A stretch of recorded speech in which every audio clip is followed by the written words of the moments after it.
Kalaupun mati, cuma 6 orang yang mati. Sisanya serbu yang punya pistol habisin. Mau kemana lu?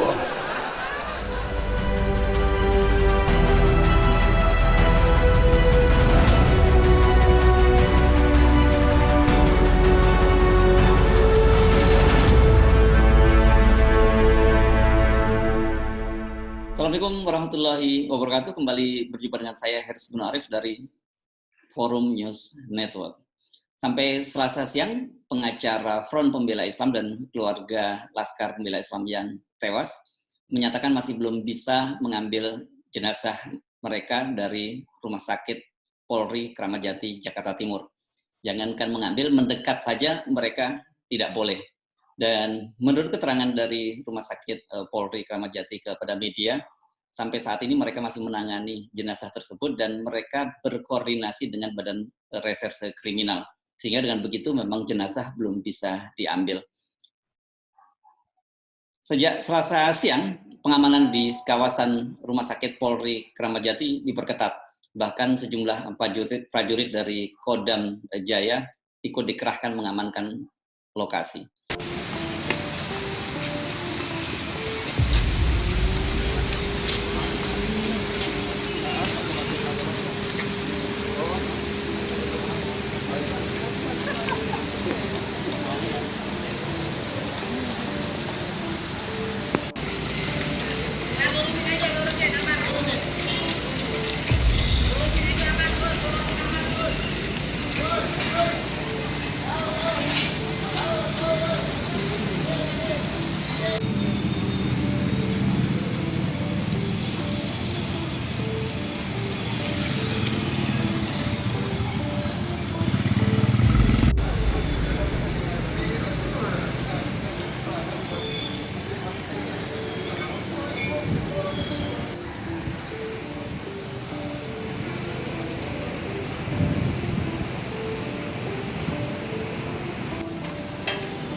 Di media sosial berkembang sebuah cerita yang menarik. Jadi beredar sebuah video pendek dari ceramah Habib Rizik Syihab. Seolah-olah Habib Rizik Syihab sudah bisa memprediksi akan adanya kematian dari 6 laskar FPI tersebut.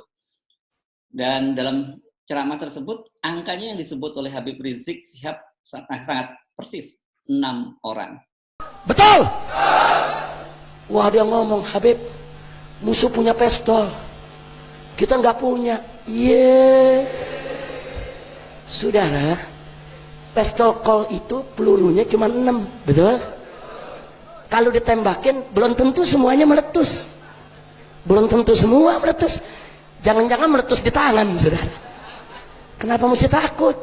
Oh enggak, Habib, pistolnya bagus, meletus semua. Kalau meletus semua, belum tentu kena semua, saudara. Betul? Apa tiap tembakan pasti kena kita? Belum tentu. Loh, tapi ini penembak gitu, Habib, pasti kena. Kalau kena, belum tentu mempan, saudara. Betul? Betul?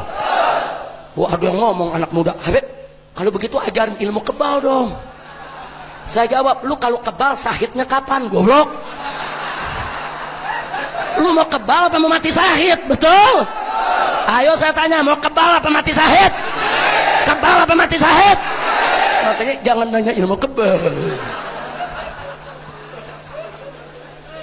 Tapi kalaupun kena, belum tentu mempan dengan kehendak Allah. Betul? Kalaupun mempan, belum tentu mati.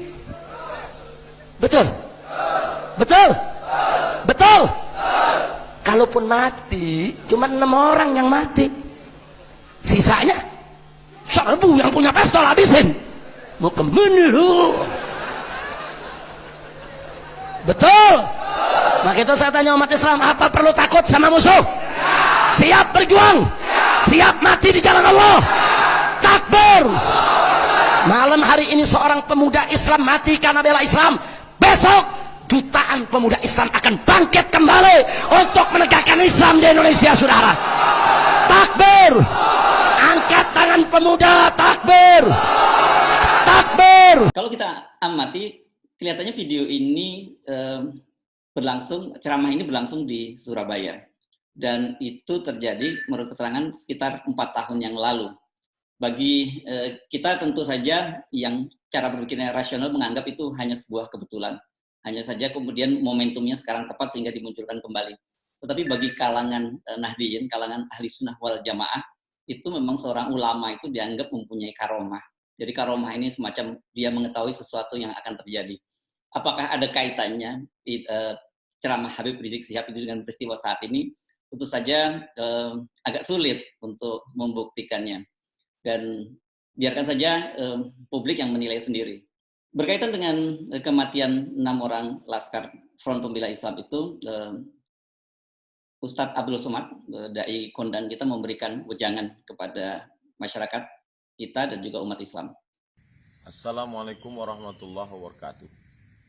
Ada 3 poin yang mau saya sampaikan. Yang pertama, A'udzubillahi minasyaitonirrajim. Man qatala nafsan bighairi nafsin faka'annama qatalan nasa jami'a. Siapa yang membunuh satu orang, maka dia sama seperti membunuh semua orang. Wa man qatala mu'minan muta'ammidan fajaza'uhu jahannam. Siapa yang membunuh orang beriman, maka balasannya adalah neraka jahannam. Itu dalam ajaran Islam. Tidak ada satu agama pun di dunia ini yang mengajarkan membunuh sebagai solusi menyelesaikan masalah. Poin pertama. Poin yang kedua, meminta kepada Komnas HAM untuk mengusut tuntas supaya tidak terjadi fitnah berkepanjangan, untuk mematikan percikan-percikan api di tengah lalang kering. Kalau Komnas HAM bertindak, diusut tuntas apa yang sebenarnya terjadi, maka insya Allah Allah menolong, selesailah masalah. Yang ketiga, kepada seluruh jamaah, seluruh bangsa Indonesia, agar jangan tidak terprovokasi. Cerdas berpikir, cerdas bermedsos, dan banyak berdoa kepada Allah. Jangan lupa, hidup ini ada yang mengatur. Tidak ada satupun yang luput dari pandangan Allah. Tidak ada satu yang lepas dari pengetahuan Allah. Allah tidak tidur. La ta'khudhuhu sinatun wala naum. Allah tidak mengantuk dan Allah tidak tidur. Terima kasih.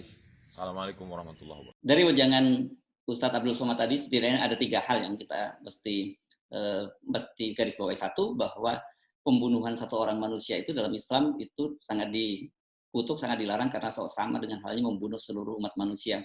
Yang kedua, Kiai Abdul Somad mendorong agar dibentuk tim pencari fakta, dan dalam hal ini Komnas HAM didorong untuk melakukan itu agar semuanya tidak berlangsung simpang siur. Yang ketiga, setiap amal perbuatan kita tentu akan ada balasannya. Kita akan masih terus mengikuti perkembangan kasus ini, dan saya kira kita sepakat dengan Ustadz Abdul Somad bahwa penting dibentuk tim pencari fakta. Dengan begitu tidak terjadi lagi berita yang simpang siur. Sebenarnya apa yang sesungguhnya terjadi di kilometer 50 tol Jakarta Cikampek sampai saat ini tentu saja masih menjadi misteri. Saya Hersman Arif. Assalamualaikum warahmatullahi wabarakatuh. Assalamualaikum warahmatullahi wabarakatuh. Innalillahi wa inna ilaihi raji'un. Musibah 6 meninggal anak bangsa disertai dengan kesimpangsiuran informasi, penjelasan yang berbeda baik dari kepolisian maupun dari FPI. Dan ini sangat-sangat membingungkan masyarakat, juga mencemaskan. Oleh karena itu dihimbau kepada siapapun, mari sungguh-sungguh kita menahan diri dari tindakan kekerasan kepada siapapun dengan cara apapun, karena kekerasan pasti menimbulkan masalah baru. Dan hindari menyebarkan informasi, penjelasan yang salah, karena itu kedustaan yang akan sangat menyesatkan masyarakat. Yang kedua, semoga akan ada lembaga independen yang dipercaya oleh seluruh masyarakat untuk bisa mengungkap semua ini dengan sejelas-jelasnya, setransparan mungkin, sehingga kebenaran itu nyata dan keadilan itu terbukti. Karena inilah yang sangat dirindukan oleh masyarakat, agar masyarakat bisa bertindak dengan tepat. Dan mari Yang ketiga, kita perbanyak doa karena yakin Allah menyaksikan segala-galanya dan Allah lah yang maha tahu yang sesungguhnya.